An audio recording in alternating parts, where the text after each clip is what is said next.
Hai teman-teman semua, Assalamualaikum warahmatullahi wabarakatuh. Balik lagi bersama saya Bunda Alea. Gimana nih kabar kalian semua? Semoga sehat selalu ya, amin.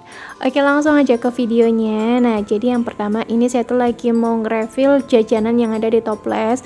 Karena ini toplesnya itu udah bener-bener kosong banget. Yang ada isinya itu cuman permen aja, itu pun tinggal dikit. Nah, untuk jajanan yang saya masukin ini jajanan yang kemarin Pak suami beli di toko grosir. Jadi ini jajanan gopean semua. Terus tadi yang ada di plastik itu kan singkong yang waktu itu dibawain sama ibu mertua saya ke sini. Tapi untuk singkongnya sekarang udah habis karena keripik singkongnya itu emang bener-bener enak banget.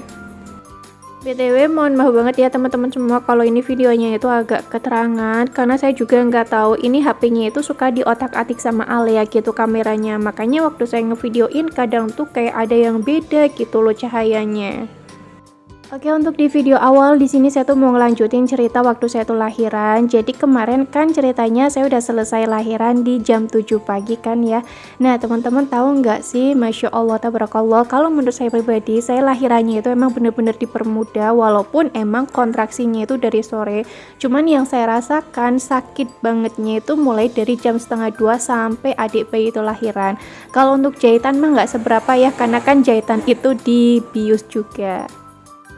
Cuman ya tetap aja waktu dijahit itu sakit. Cuman sakitnya itu nggak seberapa dibandingkan waktu saya dijahit pas lahiran Alea. Itu mah bener-bener sakit banget karena emang posisinya itu nggak dibius.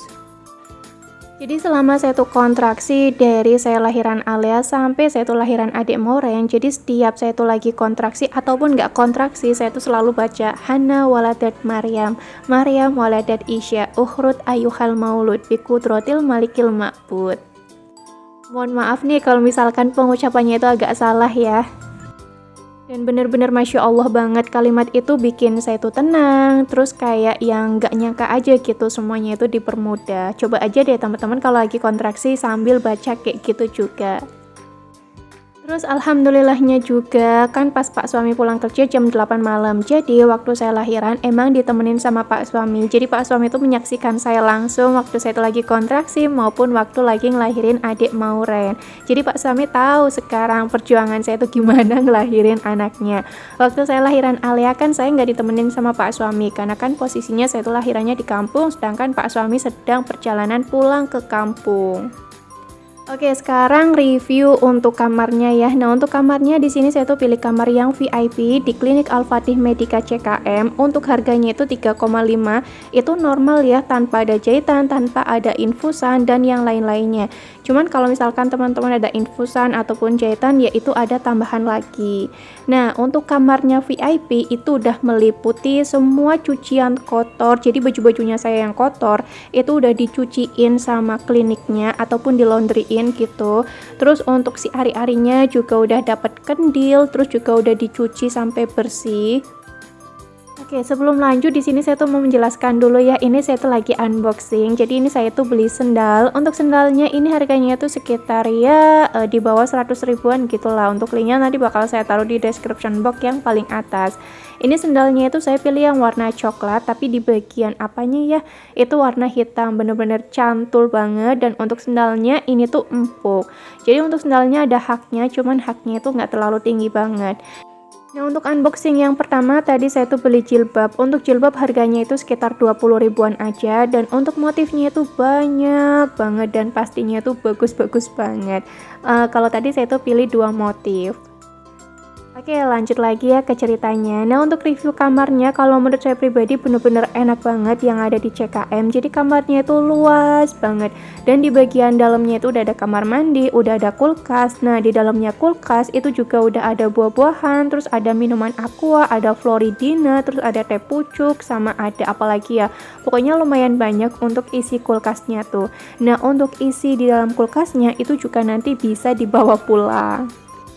Terus di dalamnya juga ada TV, full AC, terus ada bed buat Pak suami istirahat, ada bed buat saya, terus juga ada bed buat adik bayi. Untuk pelayanannya benar-benar Masya Allah enak banget. Saya juga nggak nyangka ternyata lahiran di Klinik Al-Fatih Medica itu benar-benar enak banget. Apalagi untuk Bu Bidanya, beneran Masya Allah sabar banget. Nah untuk paketan kamar VIP 3,5 juta saya juga udah plus dilulurin sama dipijat, beneran enak banget Masya Allah, ini mah beneran VIP banget ya. Nah untuk kelahiran 3,5 juta itu alhamdulillah juga dirembes sama pabriknya Pak suami ataupun diganti gitu. Jadi bayarnya pakai uang pribadi dulu. Nah nanti baru si kwitansinya itu dikasihin ke pabriknya Pak suami. Nah nanti diganti waktu Pak suami gajian. Kalau misalkan saya tuh lahirannya di rumah sakit, ya saya tinggal pakai asuransi aja yang dari perusahaannya Pak suami. Karena kan saya juga udah dikasih, Alia juga udah punya. Nah nanti kalau misalkan adik Mauren udah masuk di kakak sama akte, adik Mauren juga dikasih asuransi. Untuk BPJS saya juga punya ya, dikasih dari pabriknya Pak suami, sama juga Alia juga udah punya BPJS dikasih dari pabriknya Pak suami. Untuk adik Mauren ya juga menyusul untuk BPJS-nya. Buat teman-teman semua yang belum ngedengerin cerita persalinan saya part 3, part 3-nya itu ada di video sebelum ini, coba cek aja, ada di durasi akhir-akhir. Nah kalau untuk part 4-nya ada di video kali ini, jadi untuk cerita lahiran saya udah selesai. Kalau misalkan teman-teman ada yang pengen ditanyakan proses apa lagi gitu waktu saya melahirkan, boleh banget ditanyakan di kolom komentar. Nanti insya Allah di next video bakal saya jawab. Oke lanjut lagi ya ke videonya, udahan dulu ceritanya, jangan sampai belakang dong ya ceritanya, nanti kepanjangan. Nah jadi rutinitas sore hari saya itu seperti ini ya. Biasanya setengah 3 sore itu saya udah mulai mandi, karena ya emang kan punya 2 anak. Jadi saya tuh nggak pengen mengulur-ngulur waktu gitu, saya pengennya semua kerjaan itu cepet selesai. Jadi nggak apa-apa saya mandinya itu gasih, karena kan sekarang ini juga cuacanya lagi adem banget. Kalau misalkan saya kira ya udah saya tinggal masuk kamar aja, soalnya kamar udah saya nyalain AC-nya biasanya sekitar jam segituan.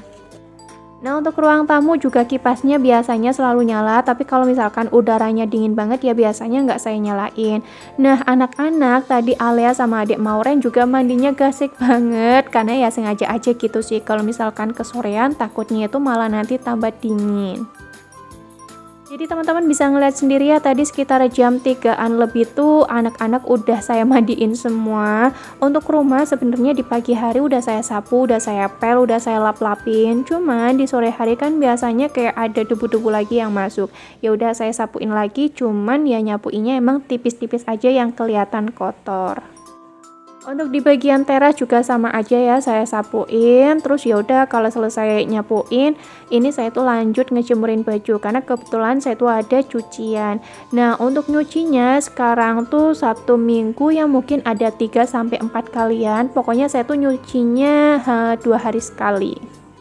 Biasanya sekitar jam 4-an lebih ataupun jam setengah 5 Alia tuh minta main ke rumah temennya. Jadi karena saya tuh nggak bisa nganterin Alia, biasanya ya saya cuman bisa ngeliatin Alia aja sampai Alia nyampe di rumah temennya. Pokoknya saya liatin terus, kalau sebelum Alia nyampe di rumah temennya ya biasanya saya nggak masuk ke rumah dulu. Oke lanjut. Nah di sini saya tuh mau masak-masak. Cuman untuk video masak-masaknya ini video di lain hari, nggak apa-apa deh ya, saya campurin aja di video kali ini. Pokoknya semenjak saya tuh punya anak yang kedua, di sini saya tuh belum bisa masak yang aneh-aneh, dan saya juga kurang bisa sih ya kalau harus masak yang aneh-aneh. Jadi masaknya itu emang menu yang super duper simple banget. Oke, untuk tempenya ini udah matang di bagian bawah, jadi langsung saya bolak-balik. Kalau misalkan udah matang semuanya ya udah tinggal diangkat aja. Nah, di sini saya tuh masaknya pakai teflon yang mereknya itu Tefal. Lanjut lagi, di sini saya tuh mau ngegoreng ikan tongkol. Ini ikan tongkol tuh sebenarnya udah lumayan lama ya di dalam kulkas saya, udah sekitar 1 mingguan. Ini ikan tongkolnya itu yang beli mama saya waktu mama saya itu belum pulang kampung. Teman-teman jangan salfok ya, waktu saya lagi ngegoreng ikan tongkol ini muncrat kemana-mana karena emang ikan tongkolnya itu masih setengah beku gitulah. Oke, untuk bumbunya di sini saya pakai bawang merah, bawang putih, pakai kunyit, pakai jahe, lengkuas, salam, serai, pakai kemiri, ketumbar, sama pakai merica.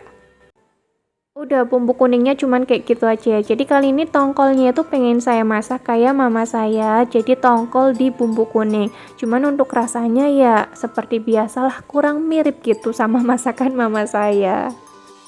Nah, ini bumbunya itu saya tumis-tumis sampai mateng. Kalau misalkan udah mateng, tinggal saya masukin aja ini air secukupnya. Kalau udah ya dimasukin tongkol sama tempe yang tadi udah saya goreng.